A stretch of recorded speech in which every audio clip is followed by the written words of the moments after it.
Ndugu zangu wapendwa, tumsifu Yesu Kristo. Basi ninayo furaha kubwa kualika siku ya leo katika tafakari yetu ya neno la Mungu.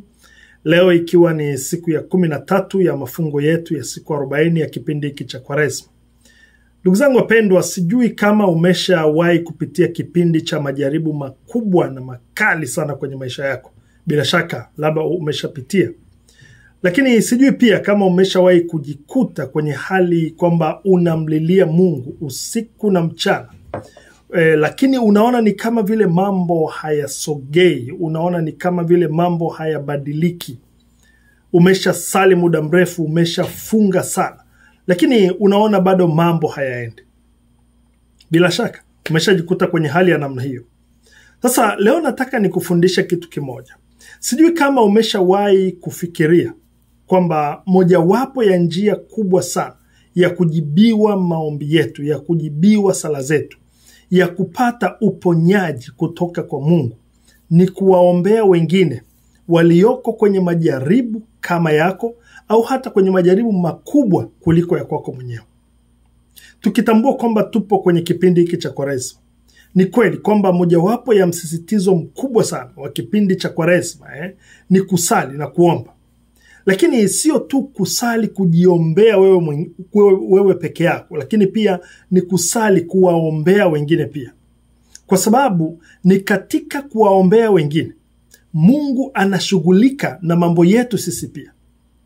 Unajua, tunasoma kwenye kitabu cha Ayubu, ile sura ya 42 mstari wa 10, kwamba baada ya Ayubu kuwaombea rafiki zake, Bwana alimrejeshea mali zake, akampa mara 2 ya aliyokuwa nayo hapo awali. Unajua, tunafahamu kwamba moja ya habari zenye nguvu sana kuhusu sala na uponyaji inapatikana katika kitabu cha Ayubu. Unajua, hakuna mtu ambaye aliyekuwa na kitu cha kupoteza kama Ayubu. Hakuna mtu ambaye alipoteza kama Ayubu. Lakini pia hakuna mtu ambaye alimpenda Mungu na kumtumikia Mungu vizuri kama Ayubu. Lakini katika muda mfupi sana, Ayubu alipoteza kila kitu.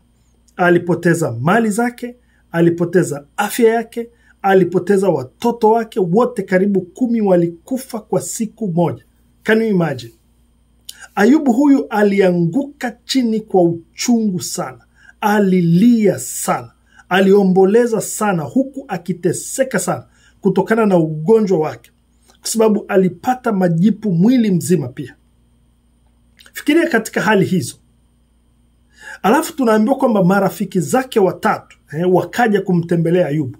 Na Biblia inasema kwenye kile kitabu cha Ayubu sura ya 2 mstari wa 13, inatuambia kwamba waliketi naye chini kwa siku 7 usiku na mchana, na hakuna hata mmoja wao aliyesema neno, kwa sababu waliona kwamba mateso yake yalikuwa ni makubwa mno, ni makubwa sana.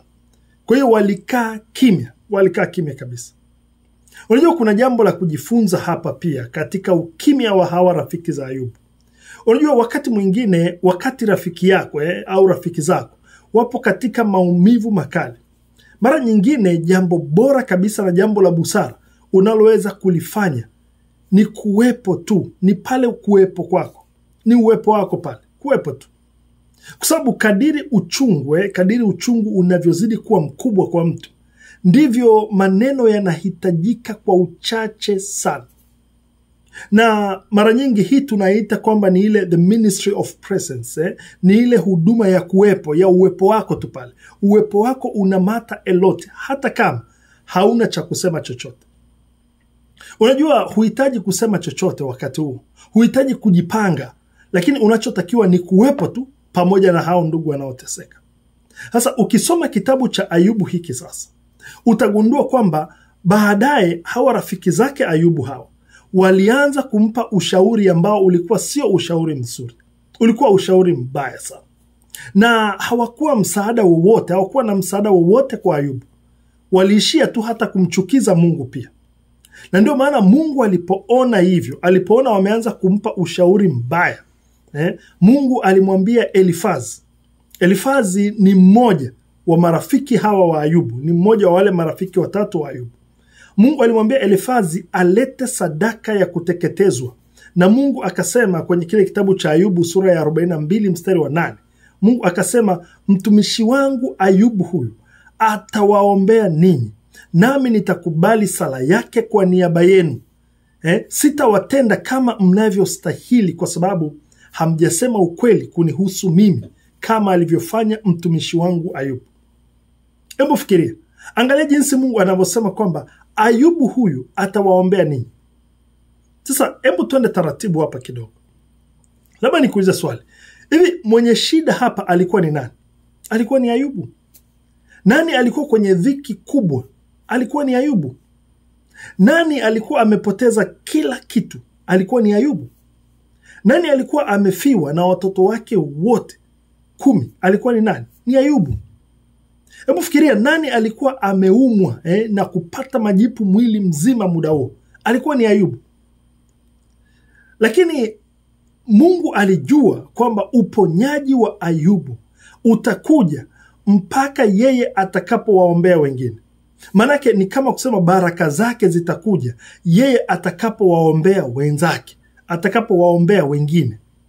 Na ndio maana tumesoma sasa hiyo katika Ayubu, hiyo sura ya 42 mstari wa 10, kwamba baada ya Ayubu kuwaombea rafiki zake, Bwana alimrejeshea mali zake, akampa mara 2 ya vyote alivyokuwa navyo hapo awali.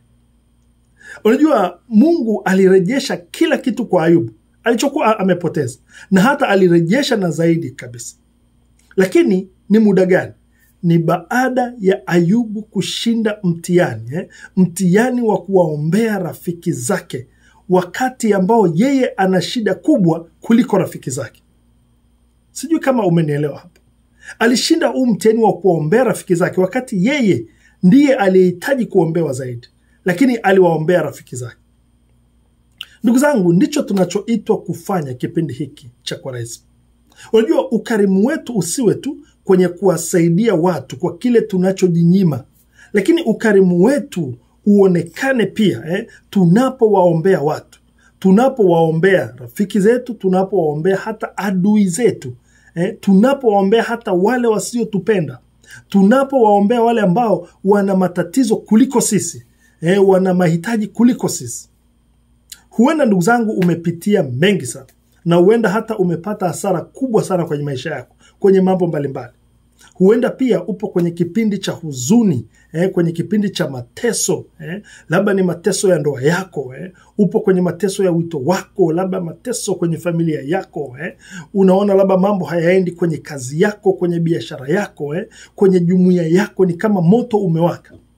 Sasa sijui katika hali yoyote ulionayo ile, lakini ninachotaka nikwambie ni hiki: katika hali yoyote ile, usijikite tu katika kujiombea wewe binafsi, kuombea mahitaji yako peke yako. Hapana, hebu ombea pia uponyaji kwa ajili ya wale wanaoteseka kama wewe, katika jamii, wanaoteseka kwenye kanisa, wanaoteseka kwenye ulimwengu mzima. Kuna nchi nyingi tunasikia zinateseka leo. Kwa hiyo utashuhudia tu jinsi Mungu atakavyotenda, atakavyoleta uponyaji kwenye maisha yako, kama wewe utashiriki kuwaombea wengine pia. Utashuhudia jinsi Mungu atakavyoshughulika na mambo yako kama utashughulika na mambo ya wengine kwa kuwaombea. Kwa hiyo kipindi hiki cha Kwaresma, ndugu zangu, ukarimu wetu, tu extend ukarimu wetu kwa kuwaombea wengine, halafu tutaona jinsi Mungu atakavyoshughulika na sisi. Mungu Mwenyezi awabariki na kuwatunza.